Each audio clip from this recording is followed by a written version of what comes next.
Hey everyone, welcome to today's edition of Blockchain Blueprint. Joining me today is City AM's, or rather I should say Crypto Insider from Crypto AM's, James Bowater. And it's a good time to be having him on the show today because it's the second anniversary and I did not know this until about 24 hours prior. So what good timing on my end. James, thank you so much for joining me today. Complete pleasure. So just to set that one a little right, so City AM's the newspaper, which is in London, and is the sort of the sort of city Bible, as it were, of the commuter belt handout newspaper. So you get the Metro, you get the Standard, and you get City AM. It's been going for 15 years. In fact, actually, it celebrates its 15th year in September, which is ironically and good timing because we go back to press and release on the 7th of September back in print, because obviously with COVID, we had to suspend printing. Can't really deliver 90,000 papers to an empty city. Well, apparently not. Just to right off the bat, how did Crypto AM first come about? Was it just as something that made absolute sense to do given the popularity of cryptocurrencies? Something along those lines. I think it had more to do. Well, I mean, it was actually just happenstance. I mean, it's a little bit of a well-known story now, but the COO of City AM Media Group is a guy called Harry Owen, who I know very well, and we met at a function in Canary Wharf, and basically that was at a time when I really started exploring the ins and outs of blockchain, and to an extent cryptocurrency as a consequence. And I basically said, look, I mean, do you have anything going on in the newspaper that resembles that? I also had quite a keen interest in nanotechnology, and at that stage, I think I just really was thinking maybe I could be a commentator or something along those lines, and it sort of it expanded into something slightly different, and that's how Crypto AM was born. And Crypto AM, although despite the name, actually covers AI, blockchain, crypto itself, distributed ledger technology, to an extent IoT, because it's a related topic, but certainly digital assets and tokenization. And really, at that stage, I didn't know enough about anything, really, other than I'd been partially involved in various things that utilize some of the technology. So my idea was to go out and learn as much as I could, meet as many people as I could, and share those experiences with the audience. And in this case, we print 95,000 copies thereabouts and have a readership of around 320,000 of the physical paper. So it made sense, and I think the rest is like 15. 2 years later, and probably about 10 kilos later, having gone to every function known to man to meet everyone. Yeah, we've done a good job, I think. I hope. And given that we have this pandemic going on, and there can't exactly be like issues to dish out every single day, how's the website fared? Well, that's actually been a very interesting challenge that we had to rise to. I mean, when you're not printing, then you have to rely on the digital environment. And actually, I think we've done it very well. Certainly from Crypto AM standpoint, effectively it meant that CryptoM.io really became live. In fact, actually, I think we held the Crypto AM Awards on the 11th of March, which were the first ever sort of proper, full-on awards in the UK for our industry, which we held in Canary Wharf at Boisdale on the 11th of March. There were 12 awards. It was extremely well attended, but it was literally the last event I think anyone in the crypto space attended. certainly in London, so we had to adapt immediately and quickly. And what happened as a consequence was to effectively broaden the content offering of Crypto AM, and so we now have segments that are quite cool. So Founders Series, the In Conversation with Me piece is still very good. The Talking Legal is something I've introduced, which is contributed to by powerful law firms like Asher, CMS Law, Isolas. In fact, I think I'm talking to Linklaters about joining that roster. AI, which has always been part of what we do, again gets a little bit more of its own feature. So I mean, we've been able to I think make the offering a lot more engaging and a lot more wide ranging, and we're not obviously limited by the number of column inches in a newspaper. That being said, there's nothing like having the tangibility of the newspaper in your hand. And I think that it's fair to say that City AM are the only mainstream publisher to have taken that path, and they took a chance on me 2 years ago today, 18th of June 2018. I mean, it just seems, it's gone very, very fast. But we were literally the only mainstream publisher to feature our industries. I mean, when I say our industry, I mean AI, blockchain, DLT, crypto, so digital assets, and all of that on a regular basis, week in, week out. And actually, we haven't missed a beat since. And let's get on to the subject of blockchain and in tie with journalism a little bit. Have you seen, since I guess 2017, but I guess you established yourself in 2018, have you seen a change in the perception of how people view blockchain or crypto, or the way it's been reported, for that matter, by other people? Well, I mean, I think that the first thing to clarify, because it would be, I mean, and again, I'm known for saying this, but I'm not a journalist by trade or background. I guess in essence, I am an aggregator of news, through direct relationships. And a lot of the writing is done. I mean, I do write, obviously. Certainly, I write all my own stuff. But I'm not a journalist, so I can't really answer that from that perspective. But what I can say is that when I first started looking at the space, which was in I was sort of accidentally involved in a creation of a stablecoin in 2014, which was quite fun. But again, didn't really know enough about what I was involved with at the time to really make a difference. But it was really 2017, I think, was when I really started to look at it quite closely. And that was really the year of the sort of Wild West ICO. And what has absolutely changed, and I'm bearing in mind that we launched in 2018, it became crypto winter because after the Bitcoin spike,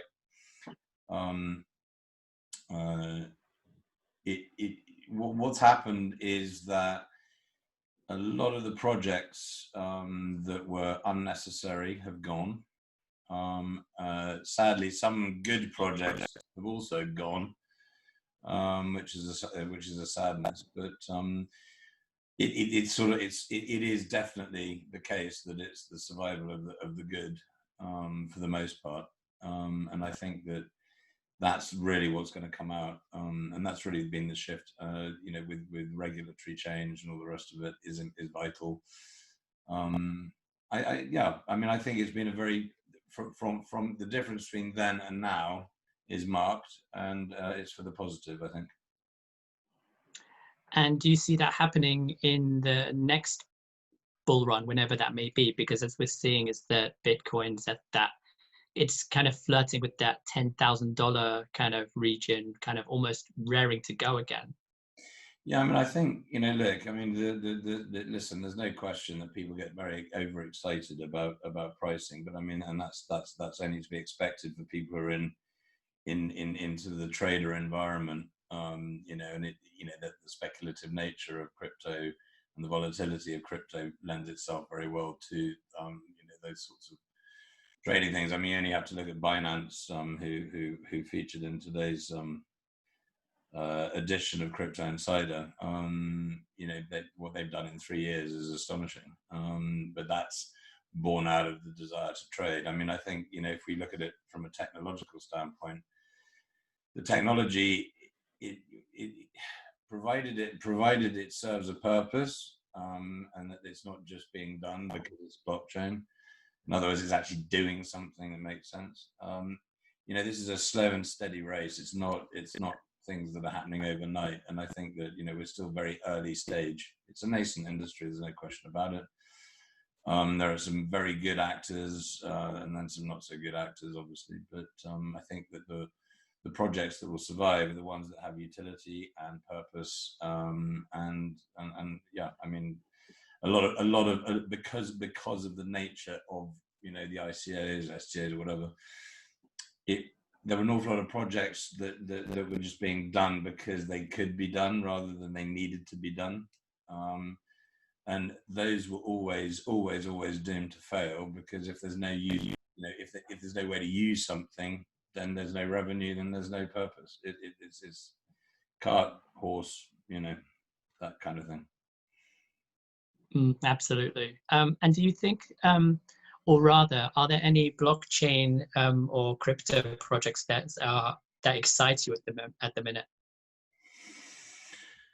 Yeah, yes. I mean, there are. I mean,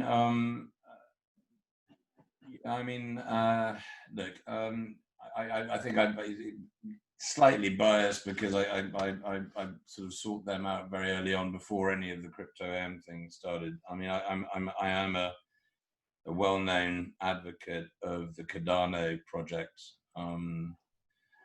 and precisely because it is slow, steady, methodical in its construct, that they treat what they're doing very seriously in terms of getting it right, and I like that. There are other great projects. I mean, I'm again, and some of them I've actually been involved with. So I'm a global ambassador for World Mobile Chain, who are building a mesh network in Africa to connect the unconnected.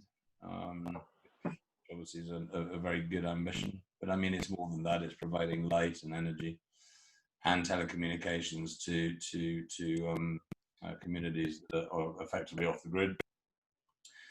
But unless you've got the highways and the pipes and the taps and all the rest of it to make things work, you know, other projects won't happen. So it's vital to have that sort of side of it.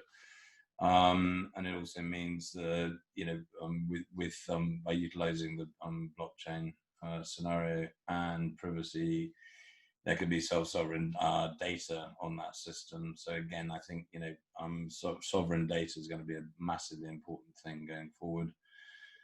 Other projects, Atlas City is pretty cool. I like that one. They've got a Catalyst network. I think in the DLT space, there's Radix. Piers Ridyard was in crypto not that long ago. The Pillar wallet, the Pillar project is still going strong. Yeah, I mean, you know, there's some very good projects out there that are all, you know, moving forward. And I think obviously the other big thing, a bit of a sleeping giant, not sleeping giant, that's a completely wrong phrase, but another one obviously is Ethereum 2.0, and you know, the whole advent of DeFi and staking, that's becoming more and more prevalent, and also the rise of stable coins is becoming extremely visible. So you know, I think we're seeing a transition into things that are more practical and sensible. And what do you think, from your perspective, because you're involved in I would say regional press because it's the whole of London, but what would you say is the public perception of crypto and blockchain in the 2 years that you've been around?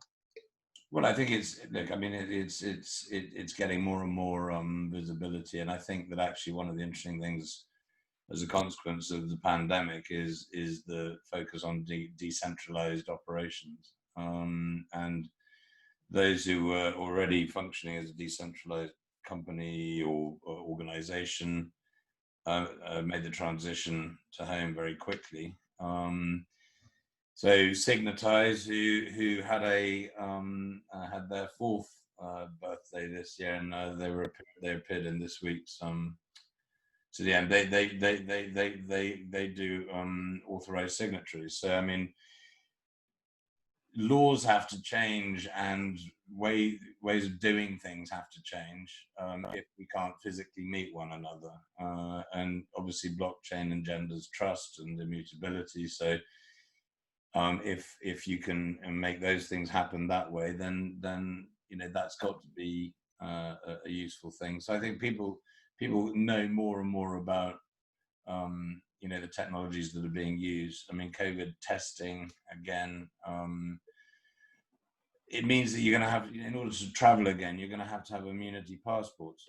So that's sort of block bioscience are involved in that. So I mean, there and the retail space, hospitality specifically, where we can't touch one another or be anywhere, you're going to have to come up with new ways. And the Craft Coin Company were doing that very admirably anyway with the German craft beer people at the Mercato Metropolitano. You were able to buy a beer without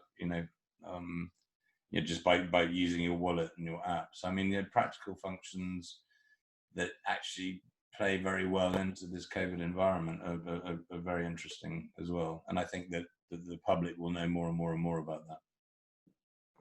And do you think that health's going to be the biggest use case for blockchain that there is?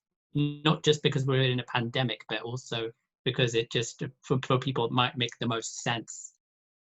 Well, again, I mean, look, I mean, I'm blockchain is great as a record, and certainly healthcare and all the rest of it is an important function. But these things are only as good as the data that's input to it. So you've got to make sure that that's all valid. I mean, health. I mean, it's been accelerated, hasn't it, by virtue of the pandemic? So certainly health is an area that will flourish in the space. Yeah. Great. And is there anything else you'd like to add before we wrap up? No, I just it is an exciting space. I mean, if you look at it in the whole, AI is playing a massive part as well, and I think that the sort of the confluence of AI, blockchain, IoT is a very powerful tool. I've been a very long-standing advocate of combination technology, and I think that one specific thing on its own doesn't necessarily present the best solution. But actually, when it gets really interesting is when you combine the various technologies, and I think that we're reaching that point. In fact, there's a friend of mine called Daniel Doll Steinberg who I think he calls it the cognitive revolution as opposed to the.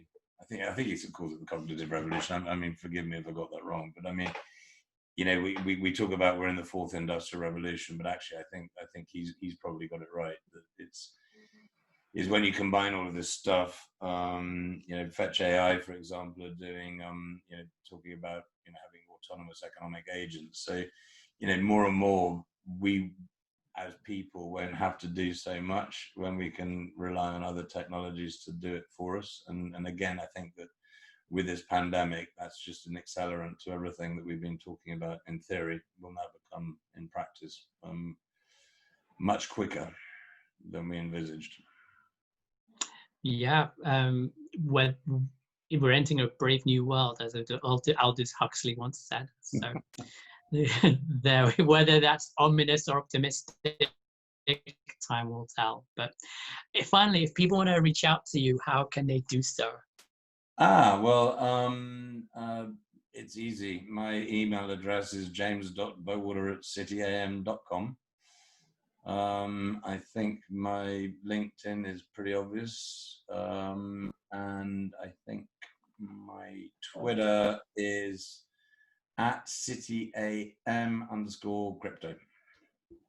Fantastic. I'll put everything below. And don't forget, you can also go on their website. And if you could tell us what their website is, I Well, might get it wrong. So you might. don't worry. I mean, if you go to cityam.com, in the nav bar, it's got crypto AM, but also you can do cryptoam.io as well. Will take you to the sub page in City AM. Brilliant. Okay. Once again, James, thank you so much for your time. That's okay. Thanks, Yusuf. Nice to meet you. Cheers.